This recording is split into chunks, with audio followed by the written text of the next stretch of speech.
Welcome to the Learning Center. Today we're going to be going over safety and health. It is the policy of both companies to perform its work and services in the safest manner possible. The company's safety and health program is the responsibility of all employees. All work shall be consistent with good safety practices and according to all laws and regulations. The safety and health of our employees and the public are at the forefront of our core values. Failure to follow company safety and health guidelines may lead to its immediate termination. Therefore, as a condition of employment with the companies, each employee must study, understand, and abide by these protocols. Our program provides ways to systematically identify, evaluate, and prevent or control workplace hazards, specific task hazards, and hazards that could arise from operations.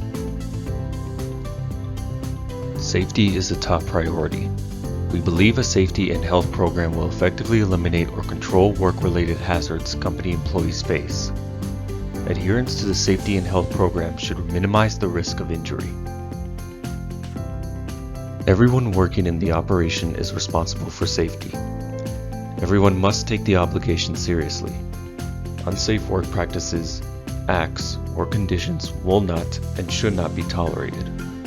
For the company to provide safe and healthful employment, everyone must comply with the federal, state, and local laws and regulations, use good judgment and safe practices in all jobs, comply with the company's safety and health program and work rules. Employees are specifically responsible for the following: complying with all safety and health regulations and standards, complying with all company work rules, actively participating in safety and health training, requesting assistance and supervision as needed, using and maintaining personal protective equipment, reporting all observed unsafe acts, practices, or conditions, and correcting unsafe acts, practices, or conditions within their work area. The company may retain the services of a safety and health consultant or insurance safety advisor. The individual shall visit the company workplace, during which time they shall conduct an on-site inspection of operations, conduct a safety meeting, be available for consultations with employees. These individuals shall also meet with the project managers, leads, and supervisors to review workplace safety and health issues, including all written reports. The company shall neither request nor permit an employee to work independently or to begin a new task within the company until the employee has been orientated to the job and has demonstrated the skill and work techniques necessary to do the job safely. Each employee shall be required to read each of these documents, and those employees who cannot read shall have the documents read to them. Each employee shall also receive a detailed verbal explanation of the company's safety and health program, all safety standards and work rules before commencing work. The company shall provide training for each employee, including supervisors, at no cost to the employee. Training shall be provided as follows: as soon as possible for initial training for each current and new employee, for the initial assignment for each new employee, whenever the employee is assigned new work tasks, tools, equipment, machines, or vehicles, whenever an employee demonstrates unsafe job performance. Quarterly training will be provided to all active employees. The employer is responsible for ensuring that each current and new employee can properly and safely perform the work task and operate the tools, equipment, machines, and vehicles used in their job. The company shall provide training to employees at the time of their initial hire and at least annually thereafter. Training will also be provided whenever a change in job assignment will expose the employee to new hazards. Compliance with safety standards, the safety and health program, and work rules is a condition of employment.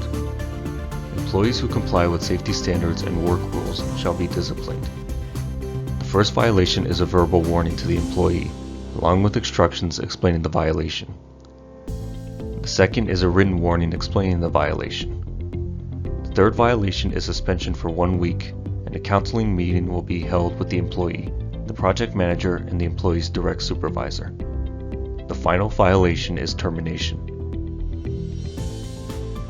accident is an undesired event that results in injury or property damage.